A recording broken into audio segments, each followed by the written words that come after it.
Sa dito pamis bukid sa una, gamay raman to among balay, nipa ang atop. Mutingog na gaya ng wakwak. Ikaw mo, magnayo sa yan, tingog ka na, wakwak, mga ubansan, magkwi. Kaming mga bata, muluklok mi sa among amahan o inahan, kaya naaraman sila tupad na mo. Luklok yun, bukot sa habol nga kanang sako. Di gid mi mo distansya sa among amahan o inahan, mag-ilog mig paduol, gagmay pa mi ba? Naon sa may labot ana sa imong gibasa pader. Si Jesus niabot siya isip atong manluluwas, pero wa man siya dawata, gisalikway man siya sa mga Hudiyo, labi na dito sa Jerusalem, motong nihilak siya kay ingon siya, ni aman unta ko, nipaduol na ko ninyo, pero nipalayo man hinuon mo nako. Mura siyang himungaan, kakita mo himungaan nga ang iyang piso iya ginang tabunan sa iyang pako. Simbol ba yan na sa gugmas Ginoo nato?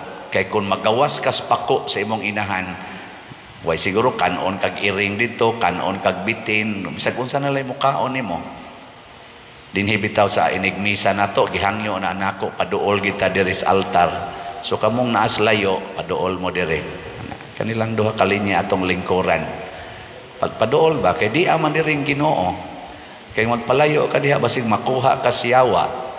Sige, paduol. Ato nang gihimong role dinhi kay nakita nako nga do na may impact ning liturgical action. Unsa man ang liturgical action? Kana bang gibuhat nato sa simbahan, panhouse misa, do na siya'y heavenly meaning. Kung mo paduol tas altar, pasabot, gisawd nato ang flow of grace. Gidawat nato ang Ginoo. Muna dinhi Domingo na atay asherets, kay ibutang yun mo dinhi paduol sa altar. Gikan sa altar ba paduong diha. Nya kana siyang atong desire nga maduol tas Ginoo, pamasin kana nga mahimot ang duol niya sa ato yung tinuod nga kinabuhi. Nga siya mao'y atong manluluwas, dili kay kita mao'y manluluwas, siya mo'y atong manluluwas. Maubitang niingon si Kristo, biyai ang tanan ug sunod kanako. Nganong biyaan man ang tanan? Ako may imong manluluwas, di man kanang imong yuta, dili kanang imong kwarta, dili kanang imong balay, dili nang imong bana, imong mama, imong anak, dili na mo'y manluluwas. Ang Ginoo mo'y manluluwas.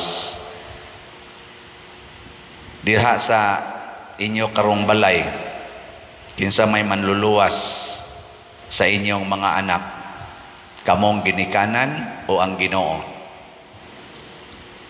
Tubag. Sa inyong hunahuna ba sa inyong balay, kinsay manluluwas sa inyong mga anak, kamong ginikanan o ang Ginoo? Hinay man. Ang ginikanan nga mangangkon nga siya'y manluluwas, kasagaran ana guba ginang ilang pamilya.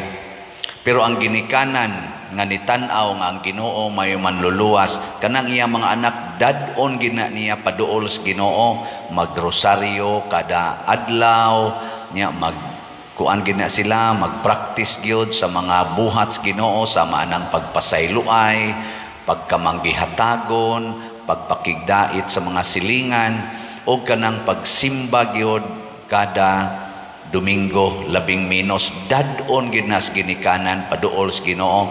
Pero ang mga ginikanan nga naghunahuna nga sila'y manluluwas, kwarta mo ilang dadon na nila ilang mga anak ngadto sa kwarta, pa-eskwelahon ginagmaayo, kinahanglang nindot gyud ang eskwelahan. Kay kung mo graduate ka sa mga prestigious universities, nindot kag trabaho, dako kag sweldo, secured ang imong future. No, bihay man ron mo magsubay.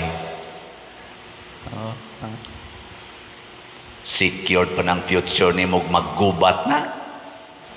Ka mga dagkog achievements anang mga taga-Russia, taga-Ukraine, Israeli, mga Hamas, katag-as ana nila mga kinaadman, kasagaran nila, pero tanawa karon nangabungkag ng ilang lugar, nangawagtang na silang balay, katag-as o mga grado sa kasagaran sa ato mga politicians, labi na naglingkod sa Congress, sa Senado, pero tanawa, way hunong away nila, way hunong away. Hilingi ay mong tupad, yung nawa kay kontra karon. Ngutan ako no ba, yung nawa kay kontra? Nawa ba manglingi ang uban ay nawa kay kontra? Kasagaran aning dunay mga kontra nga wa pa gyud mag-uli kanang tag-as kay kinaadman kanang naka-eskwela og mga nindot kay eskwelahan sama aning nagwali karon. Suway nig yaw. Mo na magguba ta, magguba kay dili man pang Ginoo atong batasan. Diri sa unang pagbasa sila si Matatias misukol sa hari kay ang hari nagpakaginoo na. Ilang gipatay ang sinugo sa hari ug kadtong ilang igsuon nga Hudiyo nga nanamastamas sa Ginoo muhalad sa gustos hari nga paghalad. Ang pagpatay nila sa atong mga tao dili to sala at tubangas Ginoo. Nganuman nipatay sila sa ilatong standard sa una ba kay wa pa man magpakatao si Kristo, nipatay sila para sa Ginoo. Nya unsa may sunod nilang gibuhat, gibiyaan nila ang tanan, ilang balay, ilang tanan gyud gibiyaan ug nangadto sila sa kabukiran kay mosukol sila sa hari. Nagtigom sila para sa Ginoo. Sa ilang standard sa una, sakto gito. Pero karon lahi nag-standard si Kristo, dili na ta mo patay. Unsa naman itong buhaton? Magpakamatay para sa atong mga kaaway. Muna daghan kay tag mga martyrs. Magpakamatay para sa kaaway. Mao na tinuod nga security sa atong kinabuhi. Muna nga ako nang gi-explain din kanunay kanang sige na tog pamaligyag slots paagi nas pagpakamatay. Kana bang ang imong kwarta imbis para imong ihatag simbahan kay mo na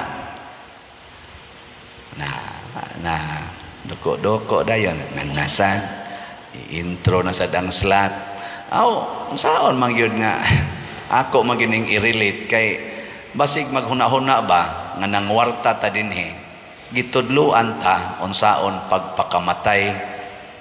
Kana bang practice og patay-patay biyai ang tanan nya ihatag sa katilingban kay kasagaran gud nato mga daw kwaon gid nato kay ako ra gid ni bahala mo diha siguroon ko sa ning ako di na mo'y prinsipyos Ginoo. Mo na gibuhat sa unang pagbasa ilang gitan-aw unsay gustos Ginoo ug ilang gisunod gibiyaan nila ang ilang human and worldly securities. So salamat sa namalit na tog slots kay daghan-daghan na taghalin.